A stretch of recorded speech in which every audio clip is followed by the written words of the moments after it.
Hello students, welcome to the education point. तो आज की वीडियो में हम चैप्टर 5 स्टार्ट कर रहे हैं क्लास 8 का, जिसका नाम है डाटा हैंडलिंग। ठीक है।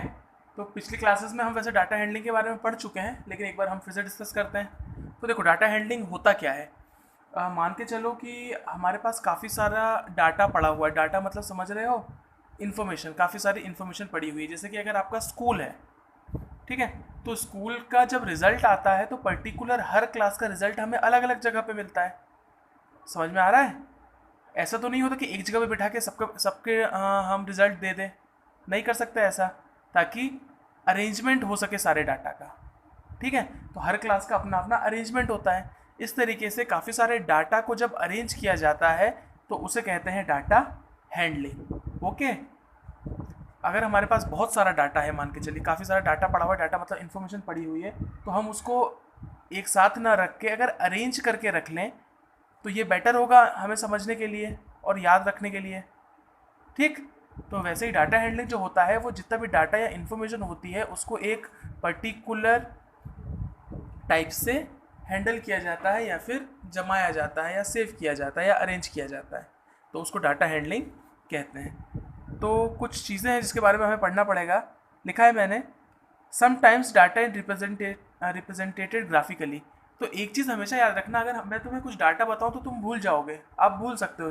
बट अगर मैं किसी डाटा का डायग्राम बना के आपको बताऊं तो वो एज़ कम्पेयर टू सीधे डाटा बताने के ज़्यादा देर तक याद रहेगा। कोई डायग्राम हमें क्या होता है, ज़्यादा देर तक याद रहता है। तो डाटा को हैंडल करने के लिए कभी कभी ग्राफिकल यूज़ भी किया जाता है। तो वो कुछ ग्राफिकल यूज्ड है, जिसमें से पहला है पिक्टोग्राफ, सेकंड है बार ग्राफ, तीसरा है डबल बार ग्राफ, और चौथा है हिस्टोग्राम। तो हम इसी के बारे में आज थोड़ा सा पढ़ते हैं। तो सबसे पहले हम पढ़ते हैं पिक्टोग्राफ। तो पिक्टोग्राफ को समझने के लिए मैंने एक ये टेबल बनाई है। ये एक्स्ट्रा बन गया है, इसकी ज़रूरत नहीं थी मुझे। ठीक है, तो मैं इन दोनों की ही बात कर रहा हूँ। तो पिक्टोग्राफ का मतलब होता है कि मैं डाटा को इस बार लिखूंगा नहीं, मैं किसी शेप या पर्टिकुलर पिक्चर के रूप में उसको डिफाइन करूंगा, पिक्चर के फॉर्म में उसको डिफाइन करूंगा। तो जैसे मैंने ये बताया है कि किसी शोरूम का है, ये कार शोरूम का है। ओके। कार शोरूम का एक मैंने पिक्टोग्राफ बनाया कि मंडे, संडे, मंडे, ट्यूसडे और वेडनेसडे को कितनी कितनी कारें बेची है उन्होंने। तो मैं क्या करूँगा, मैं यहाँ लूँगा, मैं एक इसका कह सकते हैं एक रेंज ले लेता हूँ कि मैं एक कार का साइन बनाऊँगा, जो एक कार का साइन 10 कार्स शो करेगा। ठीक है। एक कार अगर मैं बनाऊँगा तो इसका मतलब क्या हो जाएगा, वो 10 कार्स को शो कर रहा है। ठीक है। तो 10 कार के लिए मैं कितने, 10 कार अगर सेल हुई है एक दिन में, तो मैं कितनी कार बनाऊँगा, एक कार बनाऊँगा। तो देखो, संडे के दिन मैंने बना दिया एक। ठीक है। मंडे को मैंने बना दिया,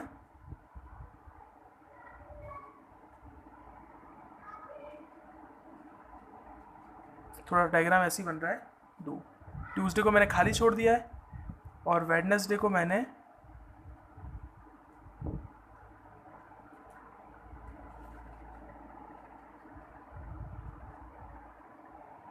और यहाँ मैंने देखो ये आधा ही डायग्राम बनाया है।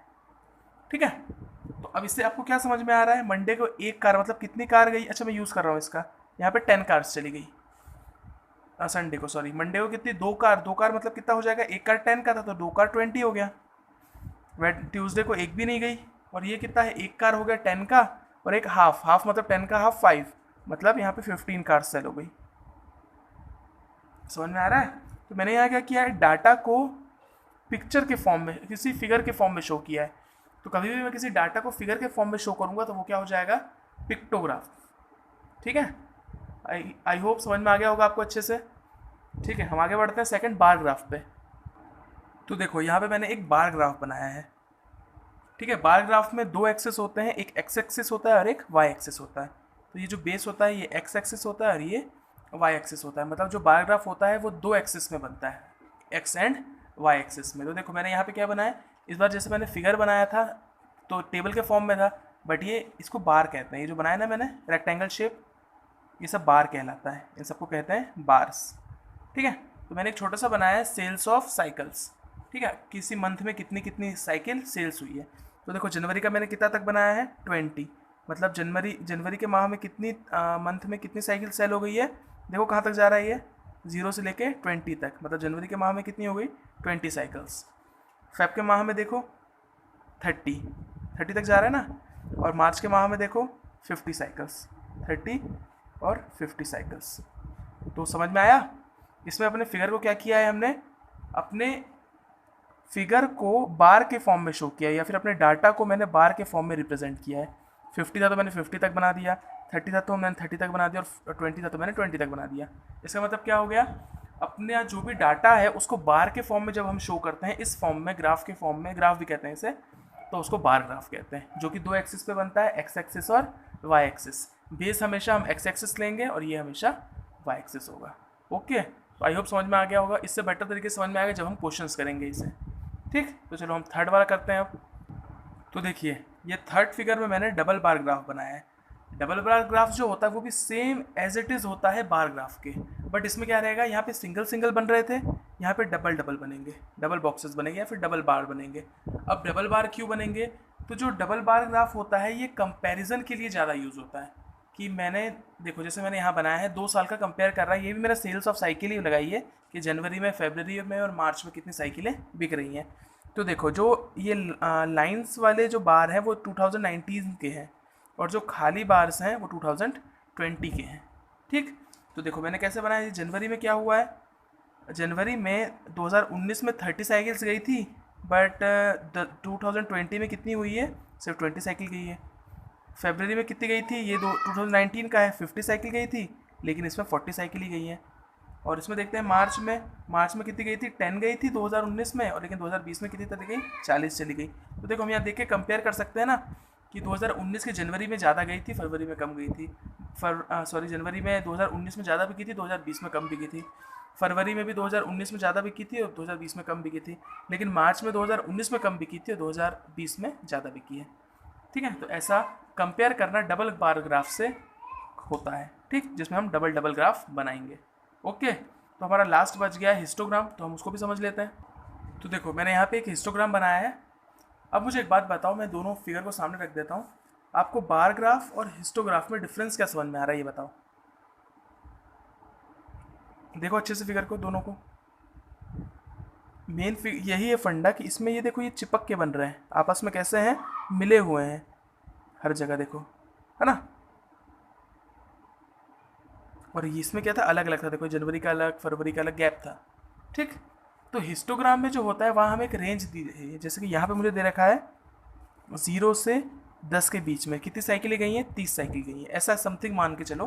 फिर अगला वाला कहाँ से स्टार्ट हो गया, 10 से ही 20, फिर 20 से 30, फिर 30 से 40। तो ये क्या देख रखी है, रेंज गिवन रहेगी हमें, क्या गिवन रहेगी, रेंज।